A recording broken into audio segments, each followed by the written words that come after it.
Bu konuyu gelin bir kardeşçesine bir müzakere edelim. Hakikaten Türkiye basınında tabii hepsinde yok. Bazılarında bazen böyle bir başlıklı yazılar çıkıyor ki Azerbaycan Siyonist rejiminle bir araya geldi. Azerbaycan Kazlı katliamında el oldu. Azerbaycan sanki Filistin problemi hele Azerbaycan'la bağlıymış. Samimi olurum bir kardeşçesine bu bizim çok kalbimize dokunur. Çünkü ben sizlerin vasıtasıyla o Türkiye'de bu tür yazıları yazan kardeşlerimize ve abalarımıza bir hitapta bulunmak isterdim ki hakikaten kardeşin hakkında bu tür yazılar birincisi düzgün değil, ikincisi bunlar bizim kalbimize dokunur. Ve bu konuda da açık konuşmamıza bir ihtiyaç var. Yani bir mesela çok açık konuya biz 30 yıl Azerbaycan işgal altında olduk.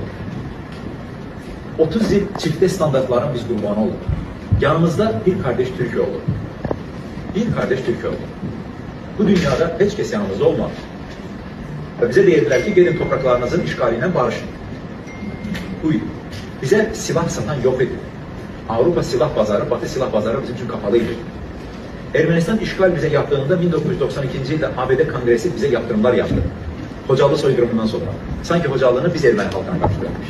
Yani kardeşinizin, yani o konuyu yazan basıncılara diyerek, yani kardeşinizin de nelerden geçtiğini hissederek, anlayarak bu konulara el formamız, onu yazmamız daha önemli olur.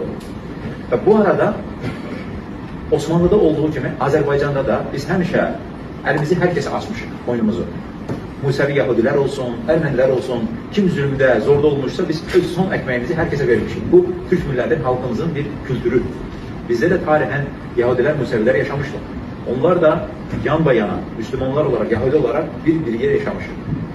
Sovyetler Birliği'nin dağılmasından sonra Azerbaycan'da olan Yahudilerin bir kısmı İsrail'e gitmişler. Ve İsrail'le de orada Azerbaycan'la İsrail ilişkilerinde bir insani bağlantılar kurmuşlar. Bizim savaşta İsrail'den biz silahlar almışız. Biz bunu gizletmedik.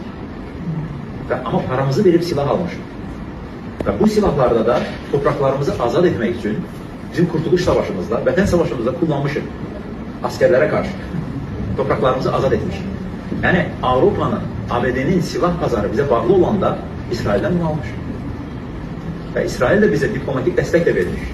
Mesela ABD'de Ermeni lobbisine karşı hak sesimizi duyurabilecek Yahudi lobbisi bize destek vermiş. Bunu da gizletmiyoruz.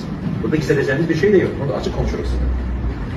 Yani sonra Azerbaycan İsrail'e petrol mu satıyor? Yok, petrol pazarının nasıl çalıştığını bu insanlar bilmiş.